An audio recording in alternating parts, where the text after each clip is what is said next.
ఉపాసన కొణిదెల గురించి ప్రత్యేకించి చెప్పాల్సిన అవసరం లేదు. మెగా కోడలుగానే కాకుండా అపోలో హాస్పిటల్స్ చైర్మన్ మనవరాలిగా కూడా సుపరిచితురాలే.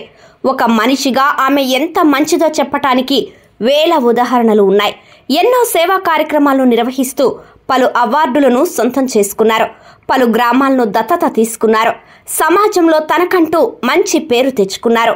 మామకు తగ్గ కోడలు అనిపించుకున్నారు. సాయం కోరి వచ్చిన వారిని కాదనకుండా సాయం చేస్తుంటారు. ఎంతో మందికి ఎన్నో రకాలుగా హెల్ప్ చేశారు ఉపాసన. అయితే ఇదంతా ఇప్పుడు ఎందుకు చెబుతున్నానని అనుకున్నారా? Let's watch the story. ఉపాసన రామ్ చరణ్ ప్రేమించి పెళ్లి చేసుకున్నారు. ప్రస్తుతం వారిని బెస్ట్ కపుల్ అనవచ్చు. ఎలాంటి వివాదాలకు తావివ్వకుండా హ్యాపీ లైఫ్ను కొనసాగిస్తున్నారు.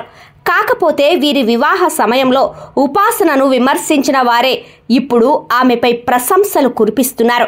ఎందుకంటే పెళ్లి సమయంలో ఉపాసన లుక్ పై కామెంట్స్ చేశారు. అది గుర్తొచ్చిందో ఏమో కానీ ఇటీవల ఉపాసన చేసిన కామెంట్స్ మాత్రం సోషల్ మీడియాలో వైరల్గా మారాయి. ఇకపోతే ఉపాసన ద ఖాస్ ఆద్మీ పార్టీ పేరిట తన ఆలోచనలను సోషల్ మీడియాలో రాసుకొచ్చారు. సంపద, హోదా, కీర్తి, ఒకరి పట్ల చూపించే దయ అనేవి ఆ వ్యక్తిని నిజంగా ప్రత్యేకమైన వ్యక్తిగా నిలబెడతాయని ఆమె వివరించారు. ఈ సమాజంలో ప్రజల అంతర్గత లక్షణాల కంటే పేరు ప్రఖ్యాతులు, హోదాకు ఎక్కువ ప్రాధాన్యత ఇస్తున్నారని చెప్పుకొచ్చారు. తాను ఈ సమాజంలో ప్రత్యేకమైన వ్యక్తిగా నిలబడ్డానని ఆవిడ పేర్కొన్నారు.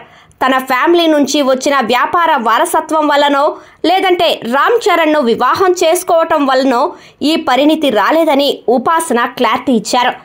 ఎంతో ఒత్తిడి, బాధలను అనుభవించానని, ఎన్నోసార్లు కింద పడినా మళ్లీ లేచి నిలబడ్డానని చెప్పారు. తన లక్ష్యాన్ని చేరుకోవటానికి ఎంతో కష్టపడ్డానన్నారు. కొన్నిసార్లు తనను తాను అవమానించుకొని తన లోపాల్ని సరిదిద్దుకున్నానని పేర్కొన్నారు.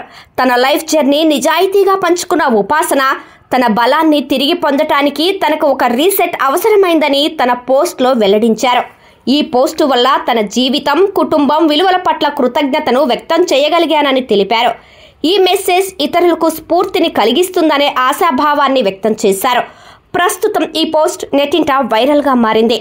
ఇక పెళ్లైన 11 ఏళ్లకు చరణ్, ఉపాసన దంపతులకు ఒక పాప పుట్టింది. ఆ చిన్నారికి క్లింకారా అని పేరు పెట్టారు. ఆ పాప చాలా క్యూట్గా ఉంటుందంటారు మెగాస్టార్ చిరంజీవి. ఆ చిట్టి తల్లి రాకతో మెగా ఫ్యామిలీలో సంబరాలు అంబరాన్ని అంటాయి. అయితే క్లింకారాని మాత్రం ఇప్పటి వరకు బయట ఎక్కడా చూపించలేదు. అభిమానులు మాత్రం క్లింకారాను చూసేందుకు తెగ ట్రై చేశారు. సమయం వచ్చినప్పుడు అందరికీ చూపిస్తానని చెప్పింది ఉపాసన. ఆ సమయం ఎప్పుడు వస్తుందో అనేది చూడాలి. ఏది ఏమైనా కూడా గత జ్ఞాపకాలను గుర్తు చేసుకున్న ఉపాసన ఈ విధంగా సామాజిక మాధ్యమాల్లో పోస్టు చేసి ఉంటారని చర్చించుకుంటున్నారు.